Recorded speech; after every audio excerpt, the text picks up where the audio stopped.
Yang, c'est t'as 10 ans de carrière. Ça vaut pas.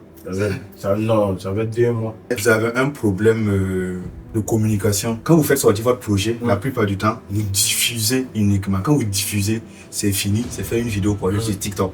Vous croisez les bras maintenant, les gens n'ont qu'à kiffer. Le problème, c'est qu'on n'a pas l'argent. Mais tu vas remarquer que ceux qui sont autour de toi là-même, ils le font pas. Ils le font pas, mais chaque jour, ils font des vidéos sur les sons des étrangers. Un seul DJ peut faire péter un artiste. Si moi je pète, je vais le fermer. Moi, si je pète, je vais le fermer. Ou bien vous voulez dire que vous avez dépassé le niveau de showcase. Parce que tous les artistes burkinais ici, c'est les festivals qu'on voit. Et puis au stade. À côté là, on ne te connaît pas. Le jour où je fais le stade, qu'est-ce que je fais après? Non, l'argent. Chez nous là, dans nos groupes là, l'argent. Okay. Non, Dieu nous aide, amen. Bienvenue dans le bail. Merci beaucoup. Jeudi, on est avec Nyang 7. Toujours avec le Bédri na Bédri. C'est ça, le Bédri à Bédri. Ça te dit quoi? Ça va bien. Merci pour l'invitation, mon frère. C'est un plaisir de te recevoir aujourd'hui. Plaisir partagé. On va essayer de discuter un peu. Il n'y a pas de souci. Parce que vous parlez jamais sur les réseaux. C'est dangereux, c'est dangereux. C'est très dangereux. Il n'y a pas de souci. Ok, déjà, Nyang 7, on peut dire que tu es un jeune ancien du milieu. Un jeune ancien, parce que tu n'as pas commencé maintenant. Vraiment, hein. Tu n'as pas commencé maintenant. On voit les efforts. On voit les efforts que tu fais. Merci. On voit que chaque sortie, en tout cas, tu trouves ta voie. Merci beaucoup. Que Dieu facilite. Amen, mon frère. On est là. Ok. Déjà, Yang, c'est quoi les retours que tu as eu sur l'année 2025, sur ta carrière? Les retours sur l'année 2025, c'est déjà de bons retours. Surtout grâce à l'avant-dernier projet avec papa, le Huiré, qui a beaucoup tourné, qui m'a permis aussi de savoir que je peux aller sur ce style de musique-là. Traduit moderne. Oui, tu vois, arriver à mélanger modernité et traditionnelle pour donner un très bon projet avec nos instruments et tout. Et derrière ça, j'ai de très bons retours parce que par la grâce de Dieu, j'ai quand même bougé cette année. J'ai eu quelques petits voyages, j'ai pu représenter le Burkina au Zénith, au concert de Toufan, j'ai pu faire des projets avec le grand frère Masta. Et il y a plein de trucs qui vont venir par la suite forcément. Moi, je vais donner un bon son comme ce que je fais d'habitude, un bon son, un bon clip. Et après, une très bonne communication. Et derrière, demander au man et au Tout-Puissant de bénir le projet. Ok, ça on va parler. Tu as parlé de communication. C'est ça. Quand tu fais ça des projets. Mais on a l'impression qu'en vrai, vous avez un problème de communication en général, vous les artistes en gros. Quand vous faites sortir votre projet, la plupart du temps, vous diffusez uniquement. Quand vous diffusez, c'est fini, c'est faire une vidéo pour sur TikTok. Vous croisez les bras maintenant, les gens n'ont qu'à kiffer. Tu sais, vous pensez pas que c'est archaïque tout ça maintenant? C'est pas une question d'archaïque. Le problème, c'est qu'on n'a pas l'argent. Bon, souvent, les gars font semblant, ils sont sur les réseaux, toujours chic. Mais il n'y a rien, en fait. Il n'y a personne derrière cet artiste-là. Donc, en fait, il fait avec ses moyens de bord. Au pire, il paye quelques pages pour poster le lien. Il n'arrive pas à mettre en place sa stratégie de communication. Déjà, quand il discute avec les influenceurs. De base, les influenceurs, quand on parle les voir, quand tu n'es pas connu, il y a une obligation de tendre la main en griffe. De faire manger. Voilà, faire manger. On ne fait rien pour rien. Ça, c'est un truc qui est clair. Derrière, je me dis que quand autour de toi, tu as des gens qui sont sur TikTok, la moindre des choses qu'ils puissent faire, c'est de faire des vidéos pour te donner la force. Oui. Mais tu vas remarquer que ceux qui sont autour de toi là-même, ils ne le font pas. Ils ne le font pas, mais chaque jour, ils font des vidéos sur les sons des étrangers. Et après, ils sont étonnés. Si moi, je pète, je vais les fermer. Moi si je pète, je vais les fermer. Je vais les fermer. Okay. Je me dis que en fait, la communication ne se base pas uniquement que sur de l'argent. C'est ça. La stratégie, on dit une stratégie de communication. C'est ça. Tu peux avoir les idées sans le budget, mais si tu as les idées, tu sais comment tu vas adapter ces idées en fonction de ton budget. Déjà, quand on parle de communication, ton équipe est là. La communication, même aller se caler pour faire des trucs, comment on dit ça, des showcases. La plupart, je vois que beaucoup ne font pas de showcases. Je ne sais pas si forcément, pour faire les showcases, vous avez besoin que les bars vous appellent. Mais on doit vous tendre une enveloppe pour que vous fassiez ce showcase forcément dans les bars. Parce que moi, je me dis que les showcases aussi, ça permet à la musique. Parce que tous les soirs, les gens sont en boîte de nuit. C'est ça. Si toi, tu arrives, tu fais kiffer ton son à 500 personnes. Si c'est 200 personnes même qui sont allées sur ton YouTube encore, après la sortie de ton clip, ça peut donner un truc. Mais la plupart, vous faites, même les showcases, vous ne le faites pas. Ou bien vous voulez dire que vous avez dépassé le niveau de showcase. Et il y a un problème avec les showcases. Si tu es un artiste qui avait l'habitude de le faire, actuellement, tu ne vas plus le faire. on n'est pas nombreux ici à consommer vraiment notre musique, en vrai de vrai. Et tu t'imagines qu'on te retrouve dans chaque quartier, par semaine, chaque fois tu es là. On dit Yang c'est dans ce quartier, il est ici, il est ici. Tu penses que le jour où je te dis que j'ai mon concert, connaissant nous-mêmes, je me mets à l'intérieur, ma façon de réfléchir, tu penses que je vais sortir au concert? Non, pas forcément. C'est difficile parce que le truc aussi des showcases, c'est que c'est le même public qu'on a dans presque tous les endroits. Okay. Autant cibler un endroit, tu fais un bon showcase, c'est-à-dire même en live, je préfère bien faire un bon truc en live et communiquer sur ça et peut-être mettre ça en place dans d'autres endroits, mais plus en live que de venir faire du playback dans les boîtes. Dans les boîtes, pour moi, un seul DJ peut faire péter un artiste. Pourquoi je dis ça? Le DJ, quand il a ton son, c'est-à-dire il a ton son qui est un son d'ambiance déjà. Il sait à quel moment placer le son, même si le son n'est pas connu. Et s'il le fait 1, 2, 3 fois, je te promets que la 4e fois, il n'aura pas besoin de mettre. Ils vont réclamer le projet. Okay. Et au fur et à mesure, ils ont aussi leur cercle. Il y a plein de maquis, plein de boîtes. Au fur et à mesure qu'il fera ça, tu seras demandé maintenant en showcase où tu peux aller faire, par exemple, du playback. Et un showcase payant ce sera rentable pour toi. Parce que déjà, quand on dit là, on est en train d'expliquer que les gars n'ont pas l'argent là. On est tous dedans, hein. C'est sérieux. Hein. Parce que imagine, le showcase, moi, pourquoi je suis plus trop dans les showcases? Tu sais très bien que j'ai fait trop de showcases. Quand tu as une sortie, on a toujours les mêmes endroits. Si on avait plein de quoi encore, ça va. Tu vas aller dans... On prend quoi? 5-6 quartiers. Je suis ici en showcase vendredi. Semaine prochaine, jeudi, je suis là.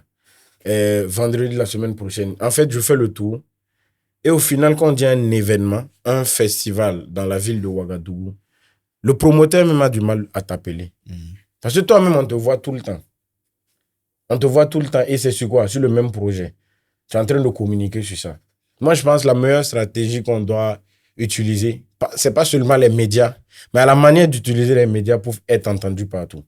Parce que tout le monde aujourd'hui, que tu veuilles ou non, tout le monde est sur TikTok. Et les réels. En fonction de ton visuel, la qualité de ton visuel. On commence d'abord par le son. Hein. Bonne qualité, bon son, bon thème et tout. En fonction du thème, tu sais où te diriger, qui toucher. Quand tu arrives à toucher ça, il n'y a pas de souci. Mais les showcases, c'est bien quand c'est un son d'ambiance. Okay. Quand c'est un son d'ambiance, le showcase est très important. En tout cas, si vous arrêtez de faire les showcases, en tout cas, on espère que vous allez essayer de créer vos mini-concerts à vous. C'est ça. En vrai, parce que là, je parle pratiquement, je vais parler de toi, pas parler de tous les artistes en général. Déjà, Yang, tu as 10 ans de carrière. De ouf, hein. Ça vaut pas. Ça va être 2 mois. Oui, il est sorti quand. C'est oui les débuts de carrière maintenant. Ah, il a commencé tout de suite. Il n'y a pas de souci. Tu vas nous faire un mini projet. Parce qu'on n'est pas obligé de faire on voit tout le monde faire le stade actuellement. Même si toi, tu te lèves aujourd'hui pour faire ça, on sait comment ça fonctionne. Oui, on sait. Remplir le stade. Oui. Tu peux remplir. Mais après le stade, c'est quoi? C'est quoi le challenge? C'est quoi le challenge? Merci pour la question. Donc, la raison pour laquelle je me dis, pourquoi vous n'essayez pas d'organiser vos propres mini-concerts? Vous avez des managers, vous avez une équipe forcément derrière vous. C'est ça. Déjà, même si vous organisez un concert, on sait que ceux qui vont venir, les 10 personnes, les 15 personnes qui vont venir écouter le showcase de Yang Set privé là, voilà, ce sont les vrais fans de Yang Set. Ils vont aller kiffer Kille, ils vont aller kiffer Wire. C'est ça. Il faut que vous arriviez à développer ça. N'attendez pas qu'un promoteur vous appelle chaque fois pour des festivals. Tu as compris. N'attendez pas qu'un promoteur vous appelle pour des festivals. Parce que tous les artistes au Burkina ici, c'est les festivals. On vous voit. C'est vrai. Et puis au stade. C'est tout. Tout cas, après le stade, je ne sais pas c'est quel challenge. Quand tu finis un stade, c'est quoi ton challenge ici au Burkina? Moi, en tant qu'artiste, je me pose la question souvent. Le jour où je fais le stade, qu'est-ce que je fais après? Ou bien je refais le stade. Tu le fais? Bon. Tu enchaînes le stade 3 jours. Mais après ça? Aligné. Après. Bon, tu essaies de... Si tu finis et puis tu n'es même pas sorti, à côté là, on ne te connaît pas. Non, que Dieu nous aide. Amen. Il n'y a pas de souci. Donc, on va parler maintenant de tes projets. C'est ça. Plus à toi maintenant, c'est la fin d'année. On espère qu'en 2026, Yang Set va nous proposer quand même, parce que tu ne nous as pas encore proposé un album. C'est ça. Tu fais des sons, tu fais des hits. Ou bien dans ton secteur, je ne sais pas, tu es rappeur, tu tu es chanteur, je sais pas, on va te classer dans quel domaine, en fait, dans quel classement artistique aussi. Je fais de la musique du monde, je fais tous les styles. Je me qualifierai pas de rappeur ni de chanteur. Je fais de la bonne musique. Faiseur de bonne musique. Donc, on attend vraiment que tu nous sortes un projet. Oui, un projet d'album ou EP en 2026, vous l'aurez. 2026. Oui, mais tout est prêt. Vu que tu viens de commencer ta carrière il y a 2 mois, on va attendre encore. Voilà. Mais c'est très cher. Merci. Ok. Comme tu as dit cette année, on a vu que tu as beaucoup bougé. Tu nous as envoyé des projets avec Abidjan, on a vu avec les petits artistes ivoiriens, ça a donné. Maintenant, on t'a vu aussi au Togo, Lomé. C'est ça. Là où on s'attendait vraiment que tu nous balances un hit. C'est ça. Depuis ton séjour là-bas, on a vu que tu avais lancé un challenge et tout. C'est ça. Mais il n'y a pas de suite. Oui, j'étais allé à Lomé pour travailler avec le grand frère Masta sur des projets pour finaliser mon EP et tout. Et derrière ça, j'ai lancé une trend. Le clip vient. Vous inquiétez même pas. Le clip vient. Le clip a été tourné en France. C'est prêt. Tout est prêt. Tout est bon. En France, c'est bien vous dites que vous n'avez pas l'argent, quoi. Non, c'est pas moi. C'est pas pour moi, là, il n'y a pas. Non, on a l'argent. Chez nous, là, non. Dans nos groupes, là, l'argent. Ok, donc je profite en même temps. Tu vas nous raconter comment s'est fait la rencontre avec le groupe Toufan. Avec le groupe Toufan, déjà. Déjà, je les remercie. Merci aux grands frères pour tout ce qu'ils ont eu à faire pour la musique africaine. Tout ce qu'ils font pour moi en tant qu'artiste, en tant que petit frère. Et je les ai connus d'abord au NAC. Okay. Il y a des années, ils sont venus, ils ont presté là-bas. Et cette année, concernant le boulot en question, j'ai été contacté par un grand frère pour représenter le Burkina Faso au concert de Toufan. Le concert se tenait... On parle d'abord, on reste d'abord à Lomé là d'abord. À Lomé? Ouais. Non, Lomé c'est après la France. C'est après la France? Oui. Je suis allé d'abord au concert. Okay. Je suis rentré et une semaine après, je suis allé à Lomé. Ah d'accord, c'est que j'ai Voilà, donc tu n'étais pas concentré, tu vois. Voilà. Okay. Donc je disais, pour le concert en France, j'ai été contacté par un grand frère qui voulait que j'aille représenter le Burkina Faso au Zénith. Et c'est Masta qui voulait ça. Le grand frère a beaucoup aimé et tout. Donc, on est resté en contact. Là, je suis arrivé, on a fait le concert, c'était super bien. Après, on a fait un projet là-bas sous sa direction. Bien sûr, la traîne que tu as eu à voir, on est dedans. C'était sous la direction de Masta et c'est lui qui a fait l'instrumental, le mix et tout. On a aussi tourné le clip. Après, on a fait d'autres projets. Et c'est après ça que je suis allé sur Lomé. Okay. Sur Lomé, c'était pour terminer tous les projets qu'on avait eu à faire ensemble, les projets que j'avais, qu'on devait reprendre et tout. Et j'ai lancé ma trend. Et aujourd'hui, grâce à Dieu, j'ai eu à faire le feat avec eux. C'est une dinguerie.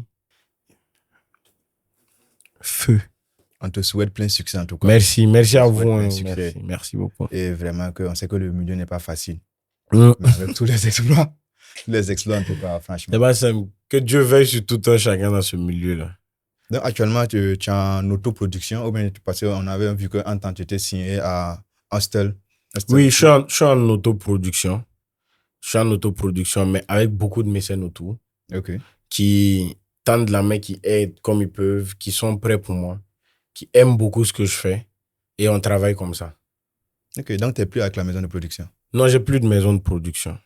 Ok, il n'y a pas de souci. Oui, c'est Welco qui me produit. Welco. Oui, Welco Manager. Big up à Welco Manager. Lui, le producteur. Le producteur. Voilà, le big manager, big prod. Ton mot de fin? Mon mot de fin, c'est déjà vous remercier pour l'initiative. Une très belle initiative qui permet déjà à nos fans de voir que leur artiste existe encore. On est là, on avance, on bouge. Ils ont les actualités grâce à vous. Et c'est beau. Ce que vous faites là, c'est beau. Il n'y avait pas. Donc, on avait besoin de ça. Merci à vous, merci à toute l'équipe. Et que Dieu continue de nous bénir tout un chacun. Amen. Nos ancêtres aussi ne doivent pas nous laisser. On est dedans. On est ensemble. On est dedans. Donc, voilà, merci d'avoir suivi l'émission. On était avec Nyang Sed, de Bédré à Bédré. Donc, comme il dit, il y a un feat avec Toufan. Oui. Voilà.